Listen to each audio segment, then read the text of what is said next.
അപ്പോൾ കാലാവസ്ഥ വിശേഷങ്ങൾ വളരെ വിശദമായിട്ട് ആതിര സരസ്വത് പറഞ്ഞുതരും. Athira, good morning. എങ്ങനെയാണ് ഇന്നത്തെ കാലാവസ്ഥ? Good morning Sethu. പ്രേക്ഷകരെ സ്കൈ വാച്ചിലേക്ക് സ്വാഗതം. ഇന്ന് മഴ മുന്നറിയിപ്പ് നോക്കും മുമ്പ് ഒരു പ്രധാനപ്പെട്ട സംഭവം പറയാം. ആഫ്രിക്കൻ രാജ്യമായ എത്യോപ്യയിൽ ഹേലി ഗബി എന്ന അഗ്നിപർവ്വതം പൊട്ടിത്തെറിച്ചിട്ടുണ്ടായിരുന്നു. 12,000 വർഷത്തിനിടെയാണ് ഈ അഗ്നിപർവ്വതം പൊട്ടിത്തെറിക്കുന്നത്. ഏഷ്യയിലുടനീളം ചാരവും പുകയും വലിയ പ്രതിസന്ധിയൊക്കെ ഉയർത്തിയിരിക്കുന്ന സാഹചര്യമാണ്. ഇന്ത്യയിലും ഇത് ബാധിച്ചിരിക്കുന്നു. ഡൽഹി, മഹാരാഷ്ട്ര ഒക്കെ ഈ പുകപടലങ്ങൾ എത്തിയിരിക്കുന്നു എന്നുള്ളതാണ്. അതുകൊണ്ട് തന്നെ വിമാന കമ്പനികൾക്ക് DGCA നിർദ്ദേശം നൽകിയിട്ടുണ്ട്. അപ്പോൾ വിമാന യാത്രയൊക്കെ ചെയ്യുന്നവർ ഈ നിർദ്ദേശങ്ങളൊക്കെ എന്തെന്ന് ഒന്ന് നോക്കണം. വിമാനങ്ങൾ താമസിക്കുമോ റദ്ദാക്കിയോ എന്നൊക്കെയുള്ള ഒന്ന് പരിശോധിക്കേണ്ട ഒരു ആവശ്യകതയുണ്ട്.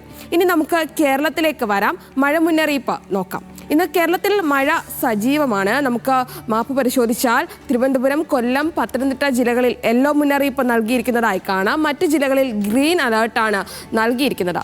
ഈ യെല്ലോ അലേർട്ട് നൽകിയിരിക്കുന്ന ജില്ലകളിൽ ഒറ്റപ്പെട്ട ശക്തമായ മഴയ്ക്കുള്ള സാധ്യതയാണ് പ്രവചിക്കപ്പെട്ടിരിക്കുന്നത്. ഉച്ചയ്ക്ക് ശേഷം മഴ കൂടുതൽ ശക്തി പ്രാപിച്ചേക്കും. ഇടിമിന്നലിനും സാധ്യതയുണ്ട്. കേരള ലക്ഷദ്വീപ് തീരങ്ങളിൽ മണിക്കൂറിൽ 35 മുതൽ 45 കിലോമീറ്റർ വരെയും ചില അവസരങ്ങളിൽ 55 കിലോമീറ്റർ വരെയും വേഗതയിൽ ശക്തമായ കാറ്റിനും മോശം കാലാവസ്ഥയ്ക്കും സാധ്യത നിലനിൽക്കുന്നുണ്ട്.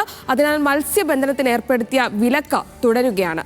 കന്യാകുമാരി കടലിലും സമീപത്തുമായി തുടരുന്ന ചക്രവാത ചുഴി വരും ദിവസങ്ങളിൽ ന്യൂനമർദ്ദമായി ശക്തി പ്രാപിക്കാനും സാധ്യതയുണ്ട്. തെക്ക് കിഴക്കൻ അറബിക്കടലിന് മുകളിലും ചക്രവാത ചുഴി സ്ഥിതി ചെയ്യുന്നുണ്ട്. ഇതിന്റെയൊക്കെ ഫലമായി കേരളത്തിൽ മഴ ശക്തമാകും. സെന്നിയാർ ചുഴലിക്കാറ്റ് രൂപപ്പെടാൻ സാധ്യതയുമുണ്ട്. ശബരിമലയിലേക്ക് പോകുന്നവരുടെ ശ്രദ്ധയിലേക്കാണ്. പമ്പ, നിലയ്ക്കൽ, സന്നിധാനം എന്നിവിടങ്ങളിൽ നേരിയ ഇടത്തരം മഴയ്ക്കാണ് സാധ്യത. അപ്പോൾ ഇങ്ങനെയൊക്കെയാണ് ഇന്നത്തെ കാലാവസ്ഥാ മുന്നറിയിപ്പുകൾ. വരും ദിവസങ്ങളിലും മഴയൊക്കെയുണ്ട്. ഇനി സേതുലക്ഷ്മിയിലേക്ക്. ശരി, അപ്പോൾ ഓക്കെ ആതിര, ഇങ്ങനെയാണ് ഇന്നത്തെ കാലാവസ്ഥ മുന്നറിയിപ്പ്.